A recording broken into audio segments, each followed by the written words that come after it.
장군님, 그들은 법 위에 있습니다. 경찰도, 검찰도 손을 못 댑니다. 회의실이 조용해졌습니다. 모두가 고개를 숙였습니다. 30년 동안 이 도시를 지배해온 조직, 정치인도 언론도 심지어 군 고위층도 그들 앞에서는 침묵했습니다. 그때 단 한 사람이 일어섰습니다. 법이 닿지 않는 곳에 군인의 양심이 닿아야 합니다. 특수부대 출신 대한민국 최초의 여성 준장 강민지. 그녀는 그날 자신의 모든 것을 걸었습니다. 계급도 명예도 심지어 목숨까지도. 이것은 한 군인이 정의를 위해 내린 고독한 결단의 기록입니다. 강민지 준장의 집무실에 전화벨이 울렸습니다. 늦은 시각이었지만 군인에게 밤낮은 없었습니다. 그녀는 서류 더미 사이에서 고개를 들고 수화기를 들었습니다. 여보세요, 강민지 준장입니다. 전화 너머로 떨리는 목소리가 들려왔습니다. 젊은 여성의 목소리였습니다. 장군님, 저희 오빠를 도와주세요. 목소리는 울음으로 범벅이 되어 있었습니다. 진정하세요. 천천히 말씀해 주세요. 강민지는 펜을 들고 메모지를 꺼냈습니다. 25년간 군 생활을 하면서 배운 것이 있다면 급박한 상황일수록 침착해야 한다는 것이었습니다. 저희 오빠가 그 사람들한테 끌려갔어요. 삼성파요. 돈을 빌렸는데 이자를 못 갚았다고. 지금 어디 있는지도 모르겠어요. 경찰은 증거가 없다고. 아무것도 안 해줘요. 삼성파. 그 이름을 듣는 순간 강민지의 표정이 굳어졌습니다. 이 도시에서 그 이름을 모르는 사람은 없었습니다. 30년 동안 이 지역을 장악해온 폭력 조직. 고리대금, 성매매, 알선, 마약 밀매까지 손대지 않는 일이 없었습니다. 제 오빠는 착한 사람이에요. 가게가 망해서 어쩔 수 없이 돈을 빌렸는데 이자가 눈덩이처럼 불어나서. 장군님, 제발 도와주세요. 저는 장군님밖에 믿을 사람이 없어요. 여성은 계속 울먹였습니다. 어떻게 제 번호를 아셨습니까? 저도 군인이었어요. 5년 전에 전역했지만 장군님이 여군들의 멘토라고 들었어요. 제발. 강민지는 깊게 숨을 들이쉬었습니다. 그녀는 이런 전화를 받는 것이 처음이 아니었습니다. 하지만 삼성파가 연루된 사건은 달랐습니다. 그들은 그저 범죄 조직이 아니었습니다. 그들은 이 도시의 암이었습니다. 이름과 연락처를 남겨주세요. 제가 알아보겠습니다. 전화를 끊고 난 후 강민지는 창밖을 바라봤습니다. 부대 정문 너머로 도시의 불빛들이 반짝이고 있었습니다. 평화로워 보이는 이 도시 어딘가에서 지금 이 순간에도 누군가는 고통받고 있었습니다. 그녀는 서랍을 열고 낡은 수첩을 꺼냈습니다. 수첩에는 지난 3년간 그녀에게 도움을 요청했던 사람들의 이름이 빼곡히 적혀 있었습니다. 그중 절반 이상이 삼성파와 관련된 사건들이었습니다. 강민지는 펜을 들고 새로운 이름을 적었습니다. 박지수, 오빠 박민수, 삼성파. 이것이 모든 것의 시작이었습니다. 강민지는 1974년 전라남도 작은 어촌 마을에서 태어났습니다. 아버지는 어부였고 어머니는 시장에서 생선을 팔았습니다. 가난했지만 따뜻한 가정이었습니다. 그녀가 군인의 길을 선택한 것은 고등학교 2학년 때였습니다. 그날도 어머니는 새벽 4시에 일어나 시장으로 향했습니다. 비가 억수같이 쏟아지던 날이었습니다. 강민지는 학교를 마치고 집으로 돌아오는 길에 시장 골목을 지나갔습니다. 그리고 그곳에서 어머니를 봤습니다. 무릎이 다 다른 바지를 입고 젖은 생선들을 정리하며 지나가는 사람들에게 고개 숙여 인사하는 어머니. 50대였지만 70대처럼 보이는 구부정한 등. 비에 젖어 흐트러진 머리카락. 그날 강민지는 결심했습니다. 어머니를 이런 고생에서 벗어나게 해드리겠다고. 그리고 그 방법은 육군사관학교였습니다. 민지야, 여자가 무슨 군인이냐. 시집이나 잘 가라. 아버지는 반대했습니다. 하지만 강민지는 포기하지 않았습니다. 새벽 5시에 일어나 10km를 뛰었습니다. 학교가 끝나면 도서관에서 밤 11시까지 공부했습니다. 1993년 그녀는 육군사관학교에 합격했습니다. 그해 여생도는 단 12명이었습니다. 사관학교는 지옥이었습니다. 남자 생도들의 차가운 시선. 여자가 무슨 군인이냐는 조롱. 육체적으로도 한계까지 내몰렸습니다. 하지만 강민지는 버텼습니다. 아침 구보에서는 항상 선두를 지켰습니다. 사격 훈련에서는 만점을 받았습니다. 체력 검정에서는 남자 생도들보다 높은 점수를 받았습니다. 4년 후 그녀는 우등으로 졸업했습니다. 소위로 임관한 후 그녀는 특전사를 지원했습니다. 특수전 부대, 대한민국 최정예 전투부대. 여성은 지원조차 할 수 없었던 곳이었습니다. 여성은 안 됩니다. 인사 담당관이 단호하게 말했습니다. 규정에 여성은 안 된다고 명시되어 있습니까? 강민지가 물었습니다. 명시되어 있지는 않지만 그렇다면 저는 지원하겠습니다. 결국 군은 그녀에게 기회를 줬습니다. 남자들과 똑같은 선발 과정을 거치라고. 탈락하면 조용히 물러나라고. 지옥의 훈련이 시작됐습니다. 40kg 배낭을 메고 50km 행군. 4일 동안 단 3시간만 자면서 진행되는 서바이벌 훈련. 수중 침투 훈련. 고공 낙하 훈련. 100명이 시작해서 20명만 남았습니다. 그리고 그 20명 중에 강민지가 있었습니다. 2000년 그녀는 대한민국 최초의 여성 특전사 장교가 됐습니다. 이후 15년은 전투의 연속이었습니다. 아프가니스탄 파병, 대테러 작전, 인질 구출 작전. 그녀는 현장에서 직접 뛰었습니다. 총을 쏘고 적과 맞섰고 동료들을 구했습니다. 2008년 소말리아 해적 진압 작전. 그녀가 이끄는 팀은 인질로 잡힌 한국 선원 21명을 구출했습니다. 단 한 명의 사상자도 없이. 그 공로로 그녀는 소령으로 진급했습니다. 2013년 중령, 2017년 대령, 그리고 2019년 그녀는 준장으로 진급했습니다. 대한민국 최초의 여성 특전사 출신 장성. 언론은 그녀를 여전사라고 불렀습니다. 군은 그녀를 상징으로 내세웠습니다. 하지만 강민지 자신은 달랐습니다. 그녀는 화려한 계급장이나 명예에 관심이 없었습니다. 그녀가 원했던 것은 단 하나. 자신이 지켜야 할 사람들을 지키는 것. 정의가 사라진 곳에 정의를 세우는 것. 그리고 2019년 11월 15일 밤 그 전화 한 통이 그녀에게 새로운 전장을 열어주었습니다.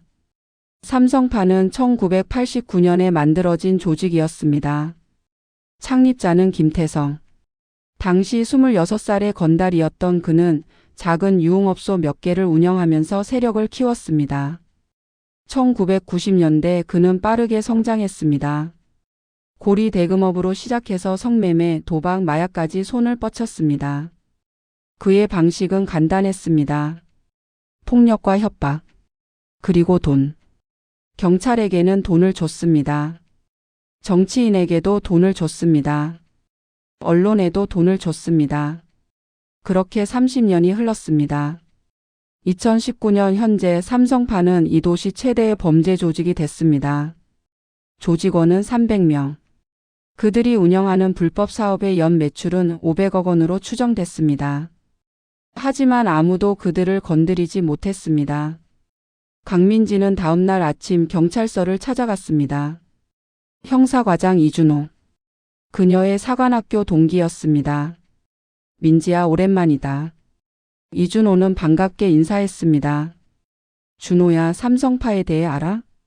강민지가 단도직입적으로 물었습니다. 이준호의 얼굴이 굳어졌습니다. 왜 그걸 물어보는데? 한 시민이 도움을 요청했어. 삼성파에게 끌려간 오빠를 찾아달라고. 이준호는 한숨을 쉬었습니다. 민지야, 그거 손대지 마. 우리도 몇 번 시도했지만 증거가 없어. 피해자들은 다들 입을 다물고 목격자도 없고 물증도 없어. 심지어 압수수색 영장을 신청하면 기각돼. 왜? 검사들이 발부를 안 해줘. 위에서 압력이 들어온다고 하더라. 위에서? 정확히는 모르지. 하지만 삼성파가 이 도시 정치인들한테 정치 자금을 대준다는 소문은 다들 알아. 시의원, 도의원, 심지어 국회의원까지. 강민지는 이를 악물었습니다. 그럼 경찰은 아무것도 안 하겠다는 거야? 하고 싶어도 못해.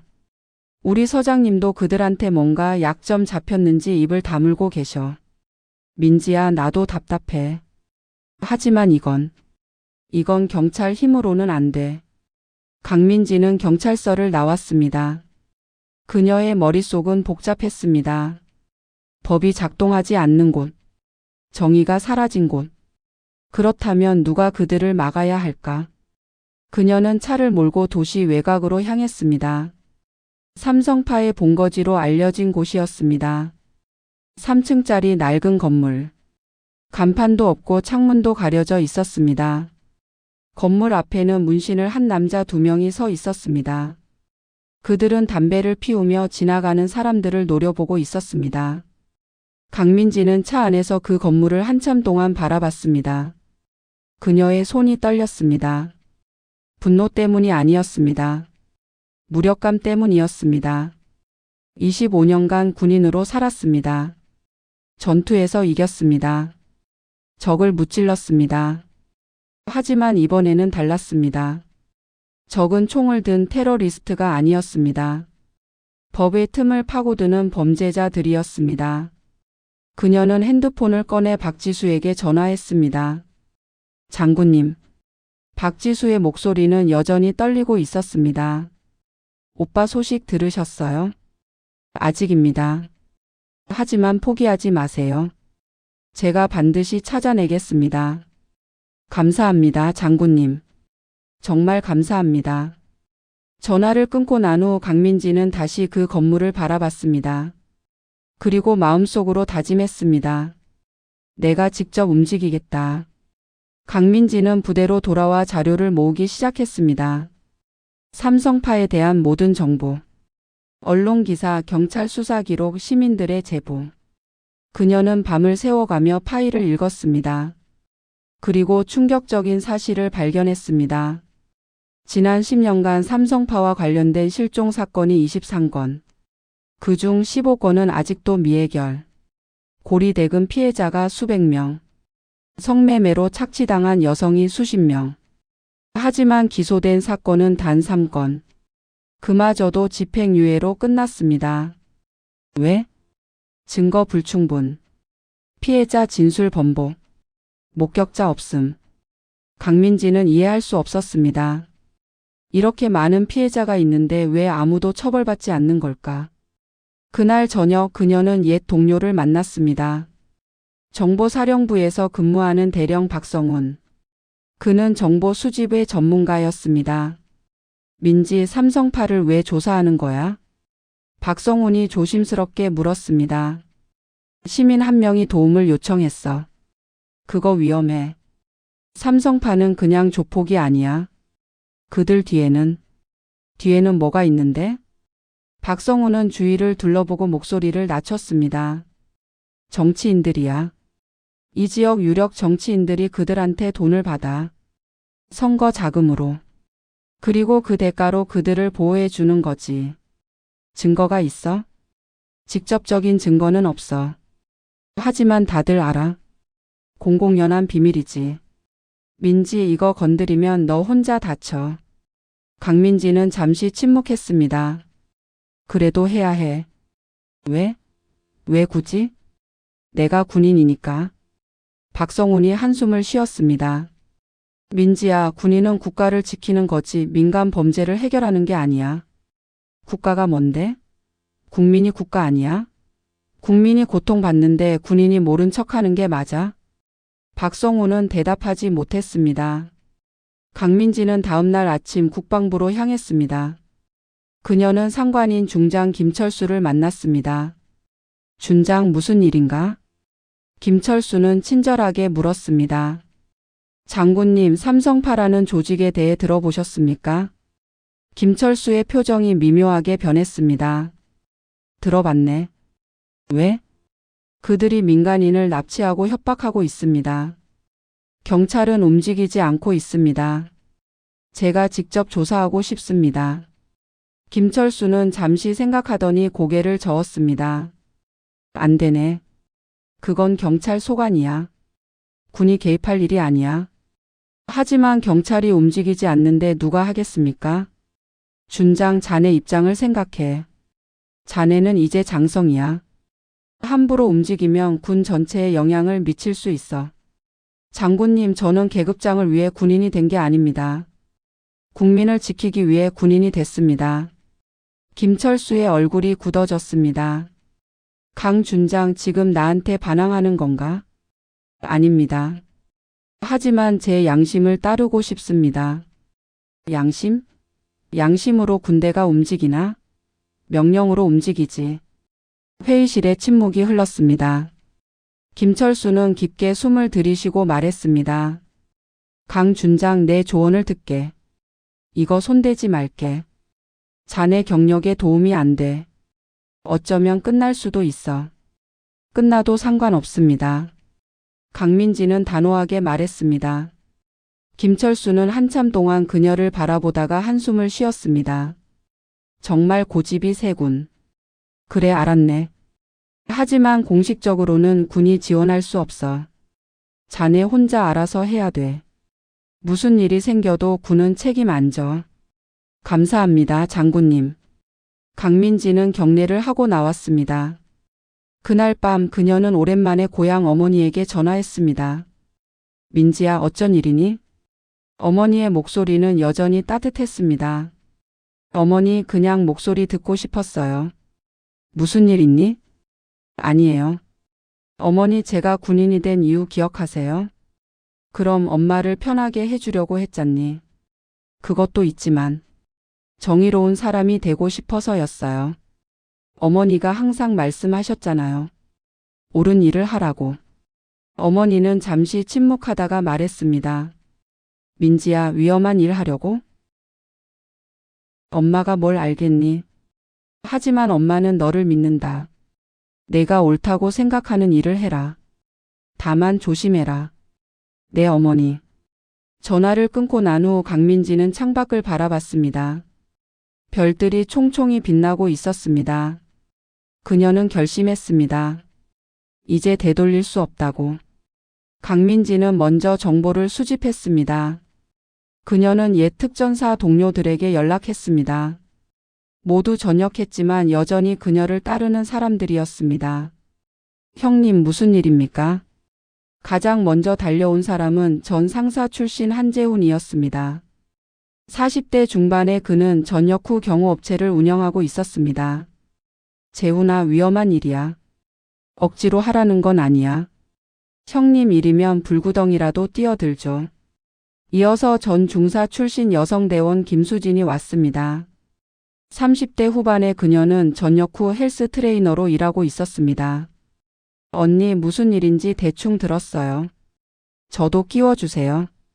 수진아, 이거 자칫하면 법적으로 문제될 수 있어. 언니가 하시는 일이 옳은 일이면 저도 합니다. 결국 5명이 모였습니다. 한재훈, 김수진, 그리고 전 하사 출신 이동훈, 강철민, 박민호. 강민지는 그들에게 상황을 설명했습니다. 우리가 할 일은 간단해. 삼성파가 납치한 박민수를 찾아내는 거야. 하지만 조심해야 해. 우리는 군인도 경찰도 아니야. 그냥 민간인이야. 법을 어기면 안 돼. 그럼 어떻게 합니까? 한재훈이 물었습니다. 감시야. 그들을 감시하고 증거를 모아. 그리고 박민수의 위치를 찾아내는 거야. 작전이 시작됐습니다. 첫 번째 목표는 삼성파의 움직임을 파악하는 것이었습니다. 그들은 삼성파 본거지 근처에 잠복했습니다. 교대로 24시간 감시했습니다. 3일째 되던 날 그들은 중요한 장면을 목격했습니다. 밤 11시 검은색 벤츠 한 대가 본거지에 도착했습니다. 차에서 양복 입은 남자가 내렸습니다. 50대로 보이는 그는 건물 안으로 들어갔습니다. 저 사람 누구야? 김수진이 물었습니다. 이동훈이 카메라로 사진을 찍으며 말했습니다. 얼굴 인식 돌려보겠습니다. 30분 후 결과가 나왔습니다. 이건 시의원 아닙니까? 이동훈이 놀라며 말했습니다. 맞아. 김성호 시의원이야. 강민지가 확인했습니다. 김성호는 이 지역에서 3선 시의원이었습니다. 깨끗한 이미지로 유명했고 시민단체로부터 청렴상까지 받은 사람이었습니다. 저 사람이 왜 삼성파 본거지에? 강철민이 의문을 제기했습니다. 모르겠어. 계속 지켜보자. 1시간 후 김성호가 건물에서 나왔습니다. 그의 손에는 서류 봉투가 들려 있었습니다. 두툼해 보였습니다. 저거 돈 아닙니까? 박민호가 말했습니다. 증거가 필요해. 사진만으로는 부족해. 다음 날 그들은 김성호를 미행했습니다. 그는 시청으로 출근했습니다. 정상적인 업무를 받습니다. 그리고 저녁 7시 다시 삼성파 본거지로 향했습니다. 이번에는 김수진이 초소형 도청 장치를 건물 근처에 설치하는 데 성공했습니다. 그녀의 특기였습니다. 그날 밤 그들은 충격적인 대화를 들었습니다. 김 의원님 이번 달 것입니다. 삼성파 조직원으로 보이는 남자의 목소리였습니다. 고맙네. 다음 선거 때도 잘 부탁하네. 김성호의 목소리였습니다. 당연하죠. 그런데 의원님 그거는 어떻게 됐습니까? 압수수색 영장? 내가 검사한테 말해서 기각시켰네. 걱정 말게. 역시 의원님이십니다. 녹음을 들은 후 팀원들은 충격에 빠졌습니다. 이게 정치인입니까? 이건 범죄자 아닙니까? 한재훈이 분노했습니다. 진정해. 우리한테 필요한 건 증거야. 감정이 아니라. 강민지가 말했습니다. 이제 어떻게 합니까? 계속 감시해. 그리고 박민수를 찾아. 일주일이 지났습니다. 그들은 삼성파의 다른 거점 3곳을 발견했습니다. 외곽의 폐공장, 산속의 펜션, 항구 근처의 창고. 그리고 마침내 박민수의 흔적을 찾았습니다. 밤 10시 조직원 2명이 폐공장으로 음식을 가져가는 것을 목격했습니다. 저기 누군가 있다는 뜻입니다. 이동훈이 말했습니다. 들어가 보자. 강민지가 결정했습니다. 위험합니다, 형님. 나 혼자 갈게. 너희는 밖에서 대기해. 안 됩니다. 같이 갑니다. 결국 그들은 함께 움직였습니다. 특전사 시절의 훈련이 빛을 발했습니다. 소리 없이 그림자처럼 움직였습니다. 폐공장 2층 작은 방. 문틈으로 불빛이 새어 나왔습니다. 강민지가 문을 조심스럽게 열었습니다. 그리고 그곳에서 그를 발견했습니다. 박민수. 30대 초반으로 보이는 남자는 의자에 묶여 있었습니다. 얼굴은 멍투성이었고 옷은 찢어져 있었습니다. 박민수 씨? 강민지가 조심스럽게 물었습니다.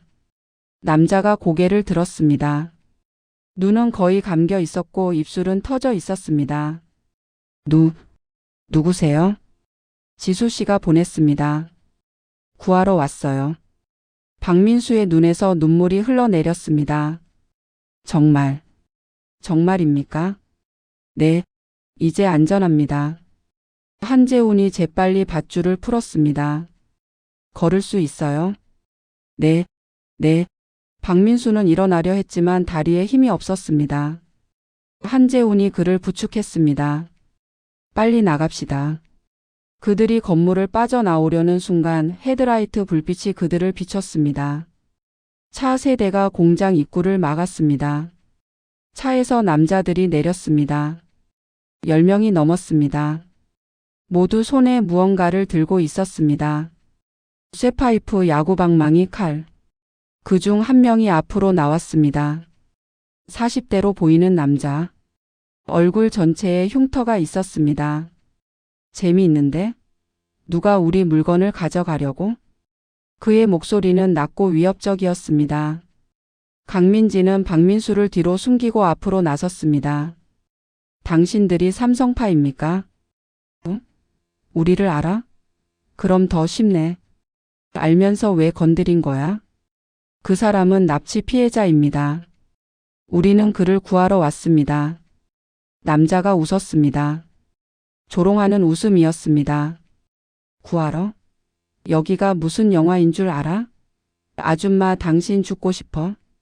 저는 대한민국 육군 준장 강민지입니다. 순간 공기가 얼어붙었습니다. 남자의 웃음이 멈췄습니다. 뭐? 장군? 네. 그리고 이 사람들은 제 부하들입니다. 우리는 법을 어기지 않을 겁니다. 하지만 당신들이 먼저 손을 뗀다면 정당방위로 대응하겠습니다. 남자는 잠시 망설였습니다. 그리고 핸드폰을 꺼내 누군가에게 전화했습니다. 형님, 문제가 생겼습니다. 여기 군인이. 네, 장군이라고 합니다. 네, 알겠습니다. 전화를 끊고 난 남자는 다시 강민지를 바라봤습니다. 형님이 만나고 싶다는데? 형님? 우리 두목. 김태성. 강민지는 잠시 생각했습니다. 좋습니다. 만나죠. 혼자 와야 합니다. 안 됩니다. 한재훈이 반대했습니다. 괜찮아. 혼자 가겠습니다. 대신 이 사람은 안전하게 보내주세요. 딜이 성립되네. 좋아. 10분 후 강민지는 검은 벤츠에 태워져 어디론가 향했습니다. 차 안에는 운전사와 조직원 2명이 있었습니다. 30분을 달린 끝에 차는 멈췄습니다. 항구 근처의 호화로운 빌라였습니다. 들어가. 강민지는 빌라 안으로 들어갔습니다. 내부는 예상외로 고급스러웠습니다. 대리석 바닥 샹들리에 비싼 그림들. 3층 서재에 한 남자가 앉아 있었습니다. 김태성. 50대 후반으로 보이는 그는 양복을 말끔하게 차려입고 있었습니다. 얼굴은 평범했습니다. 길거리에서 마주쳐도 범죄자라고 생각하지 못할 외모였습니다. 앉으시죠, 장군님. 김태성은 예의 바르게 말했습니다. 강민지는 그의 맞은편에 앉았습니다. 위스키 드시겠습니까? 됐습니다. 그렇군요. 바로 본론으로 들어가시는 스타일이시네요. 좋습니다. 장군님, 왜 우리 일에 개입하십니까? 당신들이 민간인을 납치했기 때문입니다. 납치라니요? 그는 우리한테 돈을 빌렸습니다. 그리고 갚지 않았습니다. 우리는 정당하게 빚을 받으려 한 것뿐입니다. 폭력을 쓰면서요?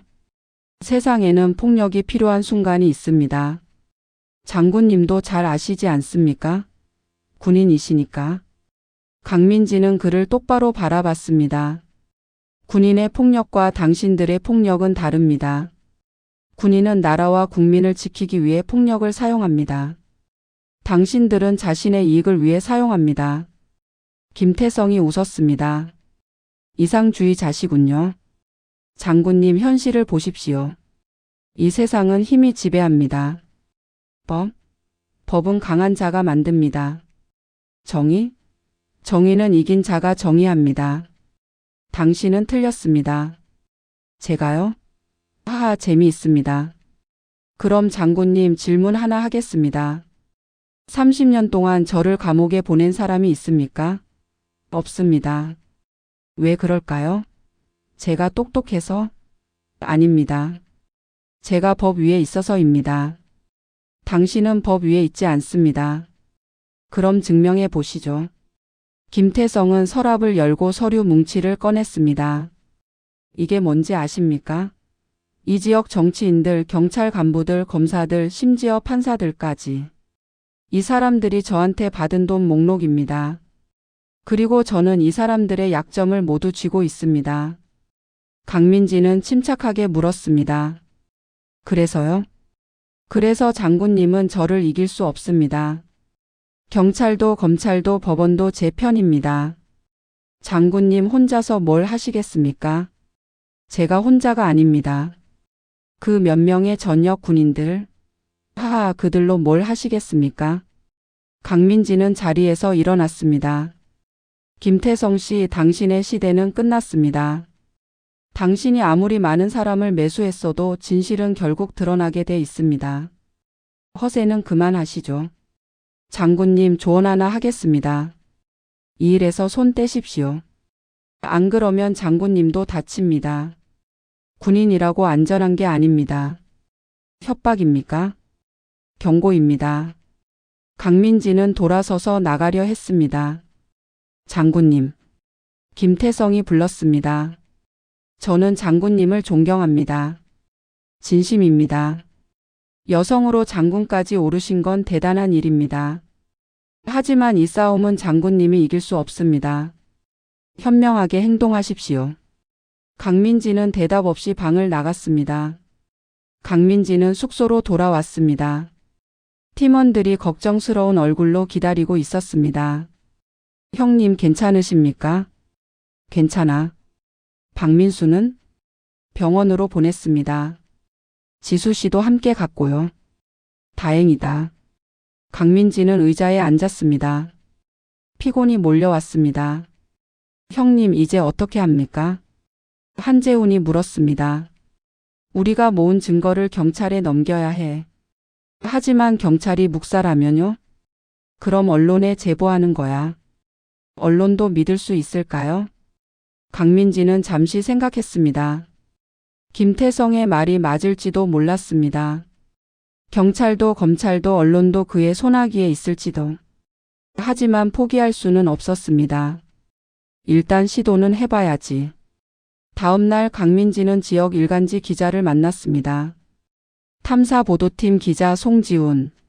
40대 초반의 그는 부패 비리를 파헤치는 것으로 유명했습니다. 장군님, 이게 정말입니까? 송지훈은 자료를 보며 놀라워했습니다. 네, 제가 직접 수집한 증거입니다. 이건 대단한 특종인데요. 하지만 위험합니다. 삼성파를 건드리면 위험은 제가 감수하겠습니다. 대신 기자님, 이 기사를 써주세요. 송지훈은 망설였습니다. 장군님, 솔직히 말씀드리겠습니다. 저도 몇 년 전에 삼성파 관련 기사를 쓰려고 했습니다. 하지만 본사에서 막았습니다. 상부에서 압력이 들어왔다고. 그럼 이번에도 막히겠네요? 아마도요. 하지만 제가 한 가지 방법을 생각해 봤습니다. 뭡니까? 온라인입니다.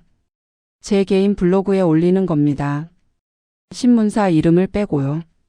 그럼 상부에서도 막기 어렵습니다. 그렇게 하면 기자님이 불이익을 받지 않습니까? 받겠죠. 하지만 저도 기자입니다. 진실을 밝히는 게 제 일입니다.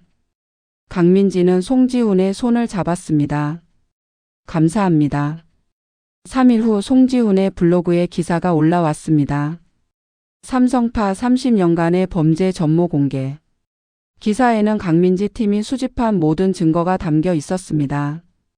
녹음 파일, 사진, 피해자 증언. 기사는 순식간에 퍼져나갔습니다. SNS를 통해 공유됐고 다른 언론들도 이 이야기를 다루기 시작했습니다. 여론이 들끓었습니다. 삼성파를 즉각 수사하라. 부패 정치인을 밝혀내라. 강민지 장군을 지지한다. 하지만 김태성도 가만히 있지 않았습니다. 기사가 나온 지 이틀 후 강민지에게 경고장이 날아왔습니다. 군 감찰실에서 보낸 것이었습니다. 강민지 준장에 대한 조사. 내용은 간단했습니다. 강민지가 군인의 신분으로 민간 사건에 부적절하게 개입했다는 것. 그리고 증거 수집 과정에서 불법 도청과 무단 침입을 했다는 것. 이건 누가 고발한 겁니까? 강민지가 감찰관에게 물었습니다. 익명입니다. 하지만 증거가 명확합니다. 준장님, 이건 심각한 문제입니다. 자칫하면 계급을 잃을 수도 있습니다. 저는 잘못된 일을 하지 않았습니다. 그건 조사 후에 판단하겠습니다. 강민지는 일주일간 조사를 받았습니다. 매일 감찰실로 불려가 신문을 받았습니다. 팀원들도 조사를 받았습니다. 그리고 일주일 후 결과가 나왔습니다. 강민지 준장 직위 해제.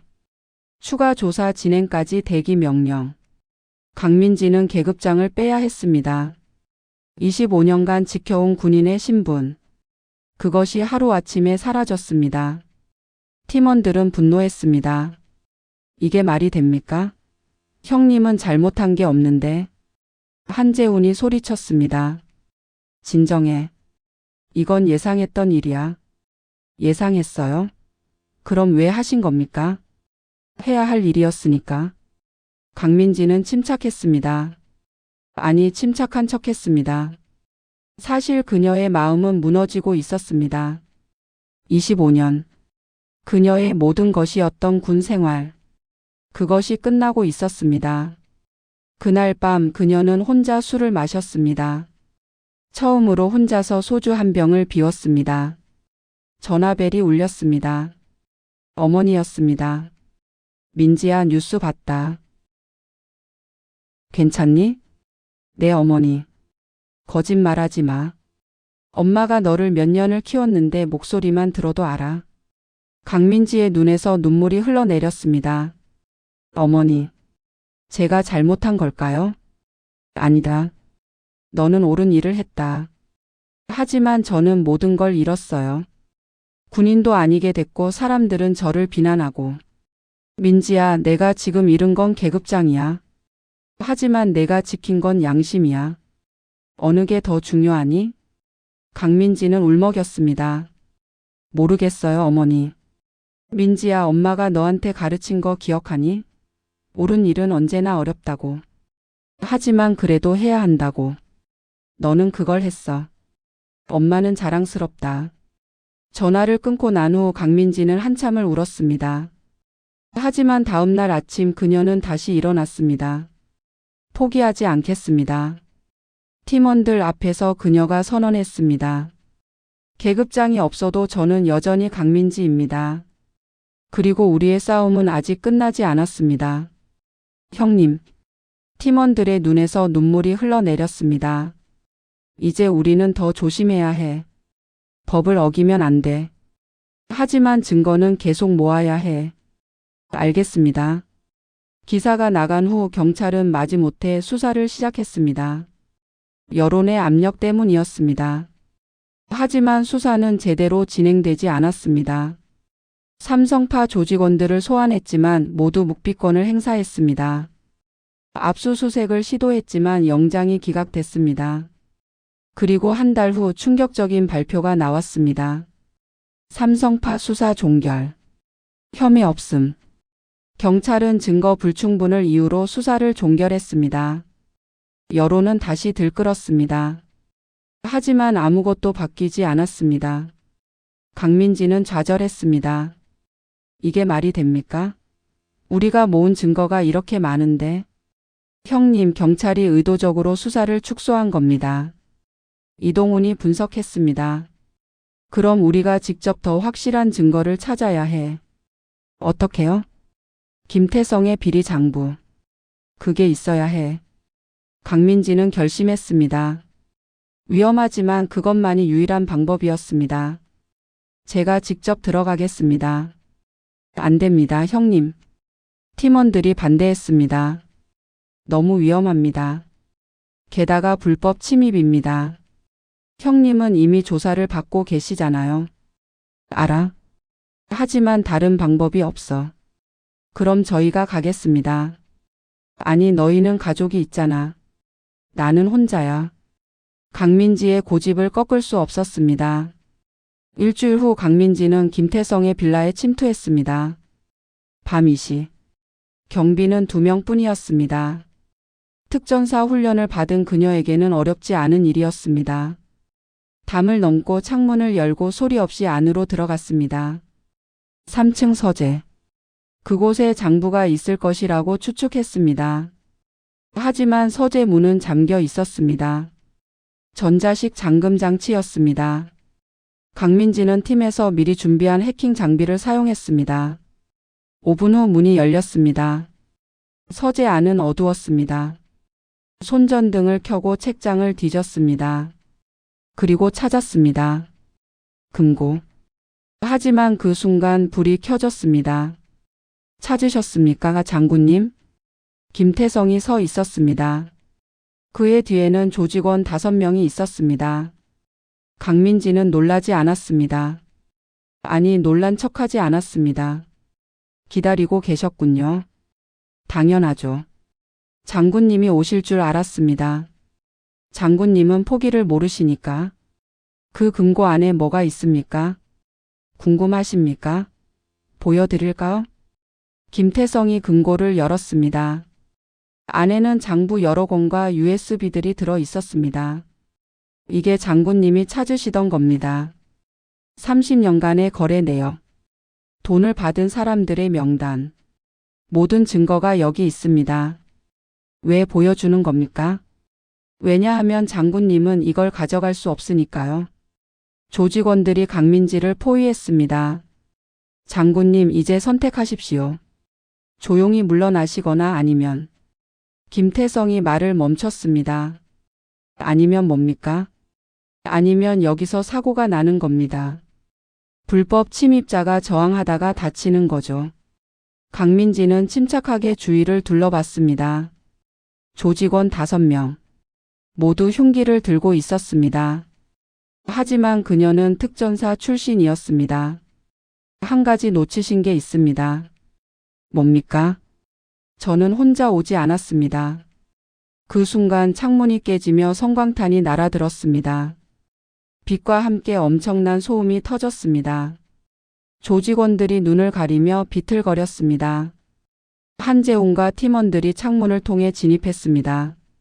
형님, 괜찮으십니까? 괜찮아. 금고를 확보해.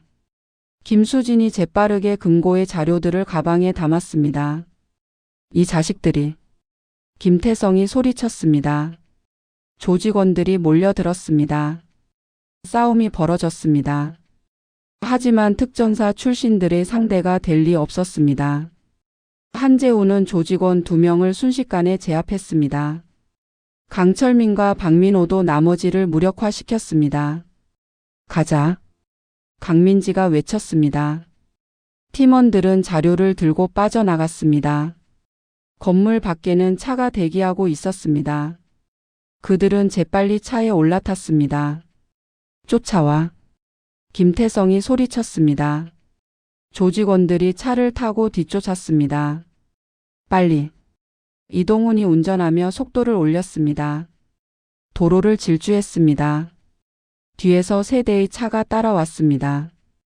형님, 저들이 총을 가지고 있으면 어떻게 합니까? 일단 경찰서로 가. 사람 많은 곳으로. 차는 시내로 향했습니다. 하지만 새벽 3시 거리는 텅 비어 있었습니다. 형님, 저들이 따라붙습니다. 뒤에서 차가 들이받았습니다. 강민지의 차가 흔들렸습니다. 정신 차려. 계속 가. 또 한 번 충격. 차가 미끄러지며 중앙선을 넘었습니다. 위험합니다. 이동훈이 핸들을 꺾었습니다.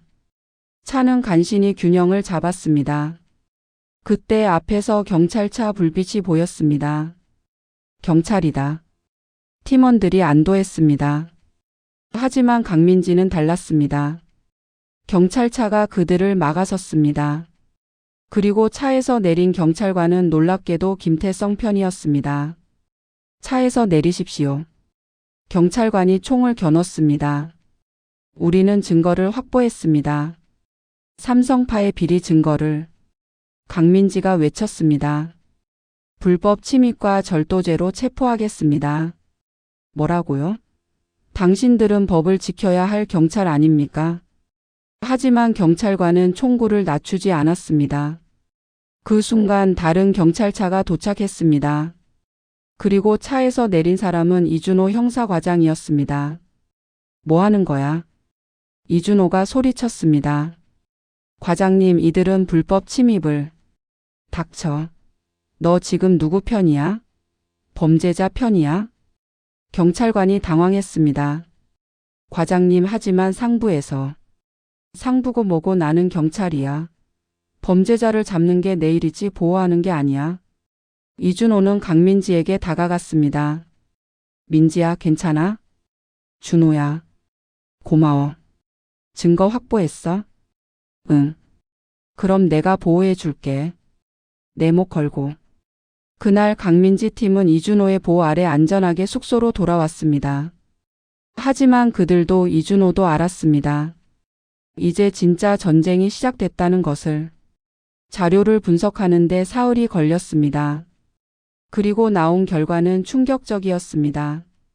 김태성이 30년간 뇌물을 준 사람들의 명단. 시의원 12명, 도의원 5명, 국회의원 2명, 경찰 간부 8명, 검사 4명, 판사 3명. 총액은 200억 원이 넘었습니다.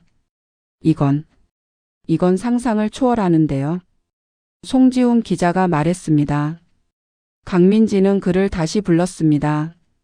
기자님, 이걸 보도할 수 있겠습니까? 이 정도면 전국적인 특종입니다. 하지만 반발도 엄청날 겁니다. 각오는 됐습니다. 저도 마찬가지입니다. 쓰겠습니다. 송지훈은 기사를 작성했습니다. 하지만 이번에는 블로그가 아니었습니다. 그는 중앙일간지에 제보했습니다. 삼성파 비리 전모 공개, 정치인 마이너스 경찰 마이너스 검찰 유착 드러나. 기사는 일면 톱으로 나갔습니다. 대한민국이 발칵 뒤집혔습니다. 여론은 폭발했습니다. 시민들이 거리로 나왔습니다. 촛불을 들었습니다. 삼성파 해체하라. 부패 정치인 처벌하라. 강민지 장군을 복권시켜라. 국회에서도 긴급 국정조사가 시작됐습니다. 김태성과 관련된 정치인들이 소환됐습니다. 하지만 그들은 모두 부인했습니다. 조작된 자료입니다. 저는 김태성을 모릅니다. 이것은 정치적 음모입니다. 하지만 증거는 명확했습니다. 계좌 이체 기록, 녹음 파일, 사진. 검찰은 더 이상 버틸 수 없었습니다. 특별수사본부가 꾸려졌습니다. 그리고 마침내 김태성이 체포됐습니다. 그날 밤 TV에서 김태성이 수갑을 찬 채 경찰서로 들어가는 모습이 방송됐습니다. 강민지는 TV를 보며 눈물을 흘렸습니다. 드디어 팀원들도 울었습니다. 한재우는 바닥에 주저앉아 엉엉 울었습니다. 해냈습니다, 형님. 드디어 해냈어요. 하지만 강민지는 알았습니다. 이것이 끝이 아니라는 것을. 다음 날 그녀에게 법원 출석 명령이 날아왔습니다. 불법 침입과 절도 혐의. 김태성의 변호인단이 강민지를 고소한 것입니다. 웃기는 일이네요. 범죄자가 오히려 피해자 행세를 하다니. 한재훈이 붕괴했습니다. 괜찮아. 예상했던 일이야. 하지만 형님이 유죄 판결을 받으면 알아? 감옥 갈 수도 있지. 안 됩니다. 형님은 잘못한 게 없어요. 강민지는 팀원들을 바라봤습니다. 여러분, 제가 지금까지 여러분께 고마웠어요. 여러분 덕분에 여기까지 올 수 있었어요. 형님, 왜 이러세요? 무슨 작별 인사 같잖아요. 저는 재판을 받을 겁니다. 그리고 제가 한 일에 대한 책임을 질 겁니다. 형님. 하지만 후회는 없어요. 우리가 한 일은 옳았으니까. 재판이 시작됐습니다. 검사는 강민지의 불법 행위를 강조했습니다. 피고인은 법을 어기고 타인의 집에 침입했습니다. 아무리 정의로운 목적이라고 해도 법을 어긴 것은 범죄입니다. 강민지의 변호인은 반박했습니다. 하지만 피고인이 확보한 증거로 더 큰 범죄가 밝혀졌습니다. 이것은 긴급 피난에 해당합니다. 재판은 석 달 동안 진행됐습니다. 그동안 김태성의 재판도 진행됐습니다. 그리고 놀랍게도 김태성에게 징역 20년이 선고됐습니다. 부패 정치인들도 줄줄이 처벌받았습니다. 여론은 강민지를 영웅으로 칭송했습니다. 강민지를 무죄로. 정의의 여장군을 지지한다. 하지만 법은 냉정했습니다. 2020년 6월 판결이 나왔습니다. 피고인 강민지에게 징역 1년, 집행유예 2년을 선고한다. 유죄였습니다. 법정은 술렁였습니다. 방청객들이 항의했습니다. 이게 말이 됩니까? 정의가 범죄자가 되는 세상입니까? 하지만 판사는 침착하게 판결문을 읽었습니다. 피고인의 행위는 법적으로 정당화될 수 없습니다. 하지만 피고인의 동기와 결과를 고려하여 집행유예를 선고합니다. 강민지는 담담하게 판결을 들었습니다. 재판이 끝나고 기자들이 몰려들었습니다. 장군님, 판결에 대해 어떻게 생각하십니까? 후회하십니까? 다시 한다면 어떻게 하시겠습니까? 강민지는 마이크 앞에 섰습니다. 저는 판결을 받아들입니다. 제가 법을 어긴 것은 사실이니까요. 하지만 후회하지는 않으십니까? 후회하지 않습니다. 저는 제가 옳다고 믿는 일을 했습니다. 그리고 그 결과 더 큰 범죄가 밝혀졌습니다. 군에 복귀하실 계획이십니까? 강민지는 잠시 침묵했습니다. 아니요. 저는 전역하겠습니다. 기자들이 놀랐습니다. 왜입니까? 저는 25년간 군인으로 살았습니다. 그리고 군인으로서 할 수 있는 일을 다 했습니다. 이제는 다른 방식으로 정의를 실현하고 싶습니다. 어떤 방식입니까? 강민지는 카메라를 똑바로 바라봤습니다. 저는 앞으로 범죄 피해자들을 돕는 일을 하겠습니다. 법이 닿지 않는 곳에 있는 사람들, 아무도 도와주지 않는 사람들을 돕겠습니다. 그날 강민지의 인터뷰는 전국으로 방송됐습니다. 그리고 많은 사람들이 눈물을 흘렸습니다.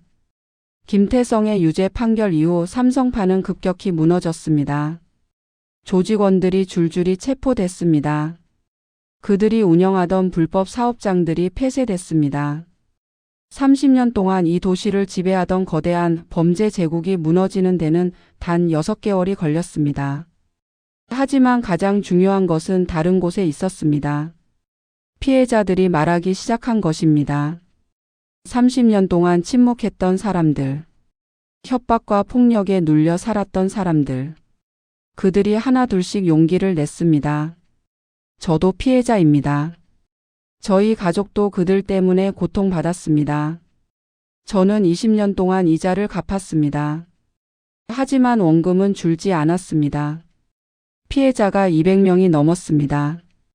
검찰은 추가 수사를 진행했습니다. 그리고 더 많은 범죄가 드러났습니다. 살인, 교사, 강간, 인신매매. 김태성의 형량은 무기징역으로 늘어났습니다. 강민지는 그 소식을 들으며 안도했습니다. 드디어 끝났구나. 하지만 그녀의 싸움은 끝나지 않았습니다. 전역 후 그녀는 정의를 위한 변화재단을 설립했습니다. 범죄 피해자들을 돕는 비영리 단체였습니다. 법률 지원, 심리 상담, 생활 지원을 제공했습니다. 한재웅과 팀원들도 함께했습니다. 형님, 우리 이제 뭐 합니까? 피해자들을 돕는 거야. 어떻게요? 우리가 했던 것처럼. 증거를 모으고 진실을 밝히고 정의를 실현하는 거야. 재단은 빠르게 성장했습니다. 전국에서 도움을 요청하는 사람들이 찾아왔습니다. 제 딸이 몰카 피해를 당했는데 경찰이 안 움직여요. 저희 어머니가 보이스피싱 사기를 당했어요. 제 남편이 직장에서 괴롭힘을 당하고 있어요. 강민지와 팀원들은 쉬지 않고 일했습니다. 하지만 그녀는 행복했습니다. 계급장은 없었지만 그녀는 여전히 싸우고 있었습니다. 정의를 위해. 1년 후 그녀는 박지수를 다시 만났습니다. 장군님, 아니 이제는 대표님이시죠? 박지수는 밝게 웃었습니다. 그냥 언니라고 불러요. 언니. 저희 오빠 정말 건강하게 잘 살고 있어요. 가게도 다시 열었고요. 다 언니 덕분이에요. 아니에요. 지수 씨가 용기 내준 덕분이에요. 언니, 제가 언니처럼 살고 싶어요. 다른 사람들을 돕는 사람이 되고 싶어요. 강민지는 박지수의 손을 잡았습니다. 할 수 있어요. 우리 함께해요. 그날부터 박지수도 재단에서 일하기 시작했습니다. 그리고 시간이 흘렀습니다. 2년, 3년, 5년. 재단은 전국 15개 지부로 확대됐습니다. 직원은 200명이 넘었습니다. 그들이 도운 피해자는 5,000명이 넘었습니다.